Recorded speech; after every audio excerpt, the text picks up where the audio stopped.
Video को दो हिस्सों में तकसीम कर देते हैं। तो एक हिस्सा होगा इसका मैकेनिकल फॉल्ट जब मशीन में आते हैं और जिनकी वजह से ड्रेन पंप जो है वो मुसलसल काम करता है, और दूसरा पार्ट होगा इलेक्ट्रिकली और इलेक्ट्रॉनिक जब प्रॉब्लम आ जाती है तो फिर जो है वो मशीन प्रॉब्लम करती है, और जो ही हम कोई भी फंक्शन ऑन करते हैं तो वो ड्रेन का सिस्टम जो है वो ऑन ही रहता है। तो चलिए मैं आपको इन दोनों मशीनों पे डेमोन्स्ट्रेशन दूंगा, क्योंकि हमारे पास इसी प्रॉब्लम तो नहीं आई है, लेकिन मैं आपको तमाम पॉसिबल जो फॉल्ट्स हैं वो बता देता हूं, जिनसे आपको आइडिया हो जाएगा कि आपने क्या करना है। अब जी मैं आपको बताऊँगा कि जब मशीन में मैकेनिकली फॉल्ट आता है तो उसकी वजह से मशीन जो है आपको मुसलसल जो है वो प्रॉब्लम करेगी और ड्रेन पंप मुसलसल ऑन रहेगा, और लगेगा ऐसे ही कि शायद ये इलेक्ट्रॉनिक का फॉल्ट है, लेकिन इलेक्ट्रॉनिक्स फॉल्ट नहीं होगा, वो मैकेनिकल फॉल्ट होगा। तो चलिए अगर कैमरा मैन इस तरफ आ जाता है तो मैं आपको दिखाता हूँ कि देखें मशीन के बैक पे जब हम आते हैं तो यहाँ पे इसका वाटर फ्लो स्विच लगा हुआ है, जिसने ये सेंस करना होता है कि पानी का लेवल कितना हुआ है, और जिसकी वजह से जो है वो ड्रेन पंप ऑन होता है और ऑफ होता है। अब देखें यहाँ पे मैकेनिकल फॉल्ट क्या होगा। तो यहाँ पे अगर नीचे हम देखें तो देखें यहाँ पे मशीन के अंदर एयर ट्रैप सिस्टम लगा हुआ है। देखें ये यहाँ से लेकर यहाँ तक ये एयर ट्रैप सिस्टम है। इसके अंदर अगर बहुत ज़्यादा स्केल्स बन जाते हैं या चोक हो जाता है गन से या किसी भी वजह से हार्ड पानी की वजह से, तो फिर ये मसला आ सकता है कि एक दफ़ा मशीन ने पानी ले लिया, उसके बाद इसके जो वाटर फ्लो स्विच है इसके अंदर एयर जो है वो ट्रैप हो गई, और उसके बाद वो कभी भी उसमें से निकल नहीं पाएगी, क्योंकि जो एयर होती है वो दोबारा इसी में से वापस इसमें से बाहर निकलना होता है। और अगर एयर जो है वो यहाँ से वापस बाहर नहीं निकल पाएगी तो फिर इसका मतलब है कि पंप जो है वो कंटिन्यूसली चलता रहेगा और आपको ऐसे ही लगेगा कि मशीन का जो इलेक्ट्रॉनिक सिस्टम है वो ख़राब है। और इसी तरह से मैकेनिकल फॉल्ट में एक और फॉल्ट हो सकता है कि अगर ये वाटर फ्लो स्विच ही अंदर से स्टक हो जाए। स्टक कैसे हो जाए, तो इसके लिए आपको हमारी वाटर फ्लो स्विच की जो वीडियो है वो देखनी पड़ेगी, और आपको समझना होगा कि ये वाटर फ्लो स्विच काम कैसे करता है और इसके फंक्शंस वगैरह सारे समझ लें तो आपको ज़्यादा अच्छा से समझ आ जाएगी। अब यहाँ पे देखें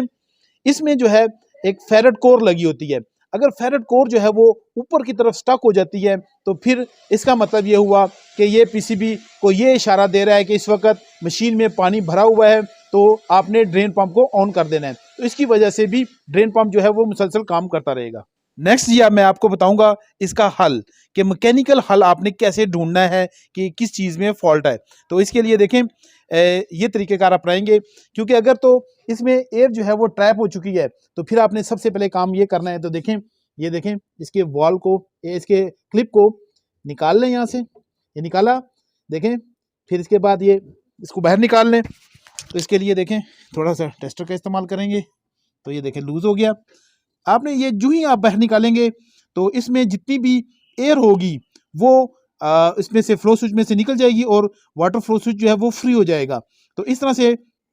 फिर आप मशीन को चेक करेंगे। अगर तो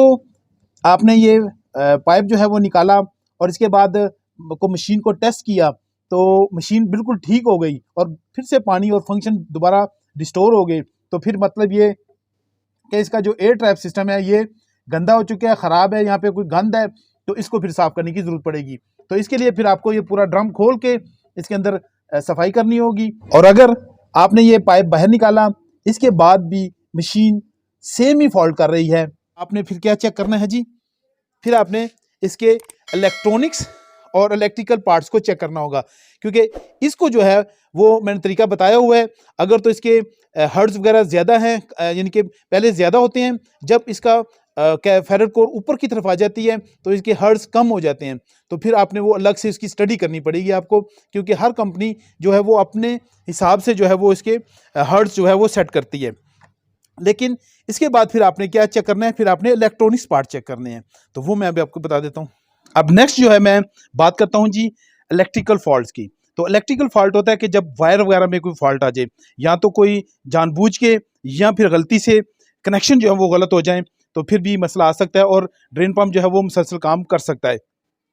और इसकी वजह एक और हो सकती है कि अगर वाइब्रेशन की वजह से दो तारें जो है वो नंगी होके और जुड़ जाएं आपस में, तो फिर भी वो मसला करेगा, लेकिन इसके चांसेस बहुत कम होते हैं। ज़्यादातर चांसेस इलेक्ट्रॉनिक्स और जो मैंने इससे पहले आपको फॉल्ट बताया उसकी हो सकते हैं। अब ये देखें मैंने मशीन का जी पीसीबी यहाँ पे खोल दिया है। तो सबसे पहले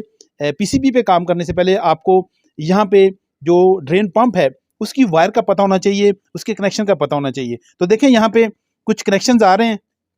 देखें यहाँ पे भी हैं और कुछ कनेक्शंस यहाँ पे भी हैं, जबकि यहाँ पे मेन सप्लाई है। तो आपने चेक करना है कि कौन सी वायर जो है वो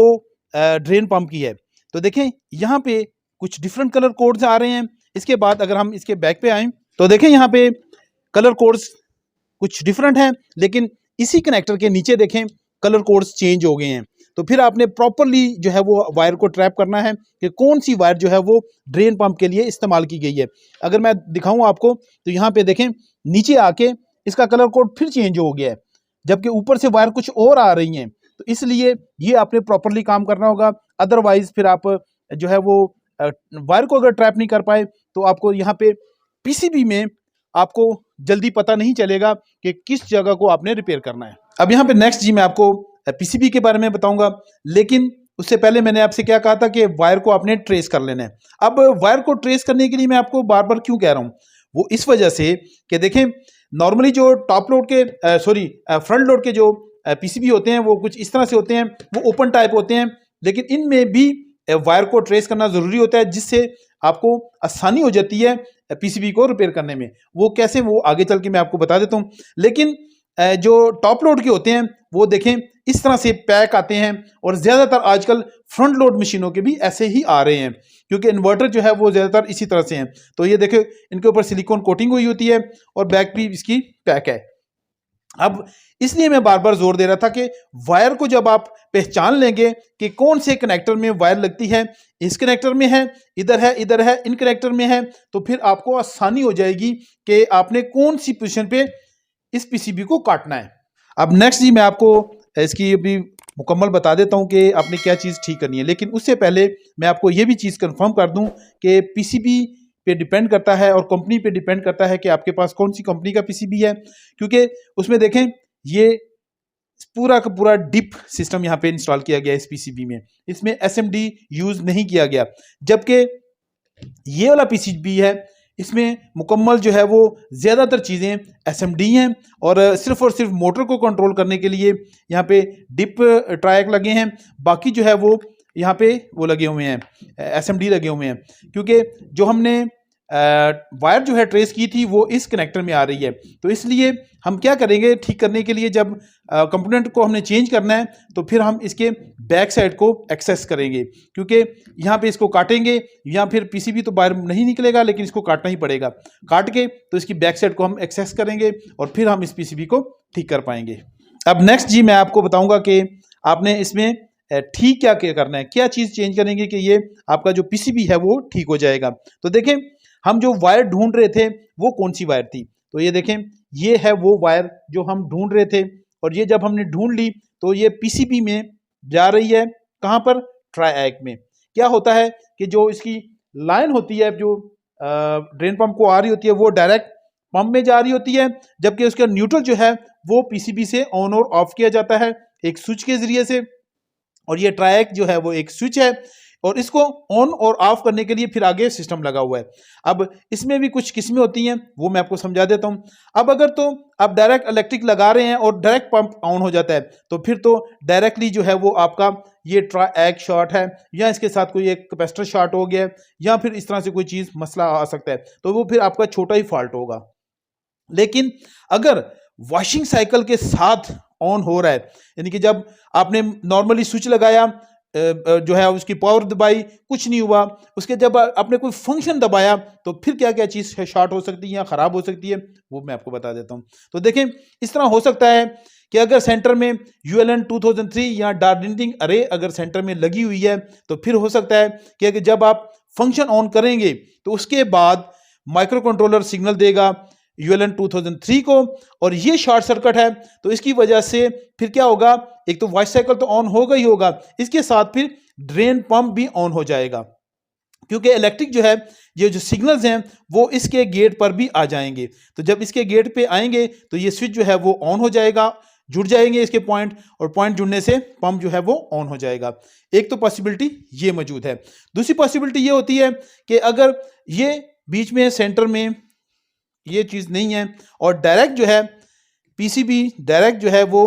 इधर ऑन लगा हुआ है और बीच में एक रेजिस्टेंस लगा के तो डायरेक्टली जो है माइक्रो कंट्रोलर जिस ट्राई को ऑन करता है, तो फिर भी ये पॉसिबिलिटी मौजूद हो सकती है कि ये माइक्रो कंट्रोलर जो है वो शॉर्ट सर्किट है। अब इसकी क्या वजह हो, कैसे हो सकता है कि जब आप नॉर्मली यूज़ करते हैं, ऑन करते हैं, कुछ नहीं होता, लेकिन जब आप वॉइस साइकिल करते हैं तो उसके नज़दीक पॉइंट होंगे जो आपस में जुड़े होंगे, जिसकी वजह से वॉइस साइकिल भी ऑन हो रहा है और उसके बाद ये जो इसका ड्रेन पंप है ये भी ऑन हो रहा है। तो ये भी पॉसिबिलिटी मौजूद है। तो आपने देख लेना है कि अगर तो बीच में सेंटर में कोई हेल्पिंग डिवाइस लगी हुई है जैसे कि ULN 2003 है, तो फिर तो आपका पीसीबी बेहतरीन किस्म का ठीक हो जाएगा और इसको चेंज करेंगे, इसको चेंज करेंगे, या फिर रेजिस्टेंस कैपेसिटर कोई एक चीज़ चेंज करनी जो शॉर्ट सर्किट है उसको चेंज करने के बाद आपका सिस्टम ठीक हो सकता है। लेकिन अगर माइक्रो कंट्रोलर किसी वजह से ख़राब है, शॉर्ट सर्किट है, तो फिर ज़रा मुश्किल हो जाएगा। इसके लिए फिर आपको पूरा नया माइक्रो कंट्रोलर सेम जो कंपनी का है उसमें लगाना होगा, नहीं तो फिर आपको पूरा पीसीबी जो है वो चेंज करना पड़ेगा।